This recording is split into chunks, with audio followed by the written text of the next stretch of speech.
Just when you thought the Kansas City Chiefs offseason couldn't get any more intriguing, a series of quiet but impactful decisions is setting the stage for something much bigger than fans could have ever expected. This isn't just about replacing backups or adding to the draft board.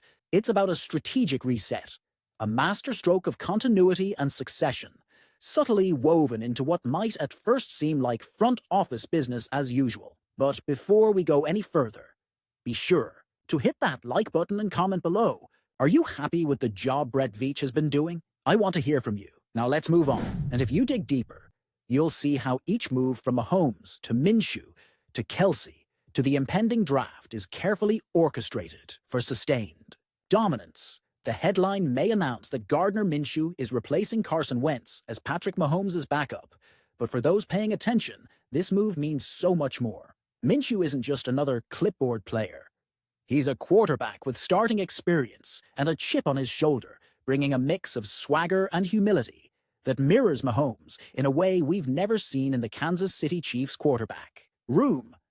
I thought we were going to have a really good quarterback group overall, Mahomes said in a Zoom interview, and that quote sets the tone. He's not just embracing the change, he's excited about it. And when Mahomes is excited, Chiefs Kingdom should be watching closely. Minshew's presence may be one of the smartest changes Andy Reid has made to the locker room this offseason. Mahomes himself has emphasized what matters most. A guy who loves the game, comes in with the right mindset every day, and a guy who pushes the envelope. In other words, someone who won't just sit quietly and watch, but someone who will challenge the system, inspire creativity, and push Mahomes to push his limits. This dynamic matters. Mahomes has thrived alongside veterans like Chad Henne and Blaine Gabbert, guys who brought gravitas and reliability. But with Minshew, it's not just about mentorship or experience. It's about energy. And Reid sees it too. He's a good football player. I think it'll be a good relationship between the two of them, Reid said. Gardner is a great kid with a humble personality, loves to play the game. Those are things Pat has too. It should be a good working relationship there. Reid isn't just blowing smoke. He's planting the seeds for a chemistry that could supercharge the team's offensive depth. Let's not forget, Minshew isn't coming in cold. He's faced the Chiefs, he's felt that arrowhead roar from the wrong side, and now he's fired up to flip the script. I'm super fired up to be part of a winning organization and a winning culture, Minshew declared. I look forward to doing whatever I can to contribute and help this team win. And just as Minshew is finding his place in this championship-caliber puzzle, another conversation is brewing, one that could redefine Kansas City's offensive identity in the near future. The future of Travis Kelce. While Kelce has committed to return for the 2025 season, the franchise is wisely scouting his potential successor. This isn't a panic move. This is the Chiefs playing the long game. Mel Kiper Jr. has floated the possibility of Kansas City using their number 31 pick on LSU tight end Mason Taylor, a name that might not ring bells just yet, but trust the numbers. 100 receptions and over. 1,000 yards in an LSU uniform. That's historic. That's rare. That's Chiefs material. And here's where it gets interesting.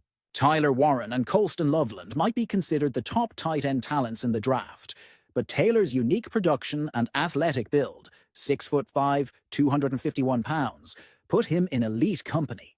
With comparisons to pros like Zach Ertz and Dallas Goedert, Taylor is more than a Kelce understudy. He's a future headline. Even as Kelce shares wisdom on his podcast, New Heights, reflecting on his rookie days and injuries, the underlying message is clear. He knows his clock is ticking. And Reid, he's not waiting for the alarm. He's preparing now. This leads to a crucial subplot in the Chiefs' off-season strategy, the upcoming draft. With a slew of picks, including number 31 in the first round, and additional capital in rounds 2, 3, 4, and even 3 shots in round 7, GM Brett Veach has the tools and the track record to make big things happen. In Veach, we trust, the Chiefs posted. It's not just a motto, it's a mission. And with needs on both sides of the line, cornerback, and yes, wide receiver, every pick could ripple into Sunday success or heartbreak. Speaking of wide receivers, there's buzz around potential trades, rather than picks. The Chiefs could land Tyler Scott from the Bears, a 23-year-old speedster who ran a 4.39 at the Combine. Sure, his hands have been inconsistent, but his potential is undeniable. Think Sky Moore, but with more runway. Now, I want to hear from you. How do you feel about Minshew stepping in as Mahomes' backup? Are you excited about the chemistry they could develop? Or do you think the Chiefs should have gone in another direction? Drop your thoughts in the comments. And just when the smoke around the Minshew-Mahomes dynamic starts to clear, a deeper strategic pulse begins to beat inside Arrowhead, one that connects not just to 2025, but to the blueprint of sustained excellence the Chiefs are quietly redrawing. Let's shift the focus to the chessboard Brett Veach is playing on, because what's happening in Kansas City isn't just a reload, it's a recalibration. Look at the way Veach is approaching the draft. It's not scattershot, it's precision. Last year, he snagged Xavier Worthy at number 28, a game-breaker whose explosiveness added immediate value. This year, he's sitting at number 31, staring down a landscape that offers everything from offensive line reinforcements to a tight end heir apparent to Travis Kelce. And Veach isn't blinking. If we're sitting there at number 31, we certainly have a need for offensive line, defensive line, cornerback, and wide receiver, Veach said. All options are open, and I guess we'll kind of see how it shakes out. That last part, that's the tell. He knows exactly how it's going to shake out, because he's already run the simulations in his head 100 times. Let's not gloss over that last need wide receiver. It's been a sticking point. With Hollywood Brown possibly walking after 2025, the Chiefs are threading a needle, and this is where Tyler Scott becomes more than just a name in trade rumors. He's a wild card, cheap, fast, raw, but full of upside. And he comes with 2 years on a rookie deal, compared to Sky Moore's one. Scott's drop rate is a concern, no doubt. But if there's a place to rebuild a wideout's confidence and sharpen his skills, it's Kansas City. The infrastructure is elite. The quarterback is elite. The coaching staff is elite. If Scott can handle the heat, the Chiefs might just find their next deep threat weapon. This is the genius of the Chiefs' off-season approach. They're not reacting.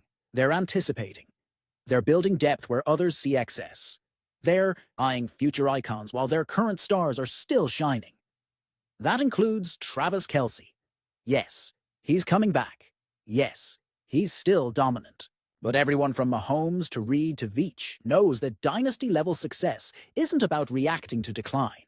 It's about planning before the fall begins. That's why names like Mason Taylor, Tyler Warren, and Colston Loveland are being circled. That's why this draft isn't just important, it's defining. So as the draft begins and the Chiefs' picks begin, remember, every move is part of something bigger. Minshew wasn't brought in to fill a void. He was brought in to light a fire. Taylor isn't just a tight end.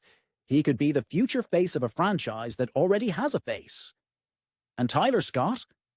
Maybe he's the next redemption story in a city that turns potential into success. Now, Chiefs Kingdom, it's your turn again. Do you think the Chiefs should go all in on a tight end at number 31? Should they trade for Tyler Scott or use the draft to find new talent at wide receiver?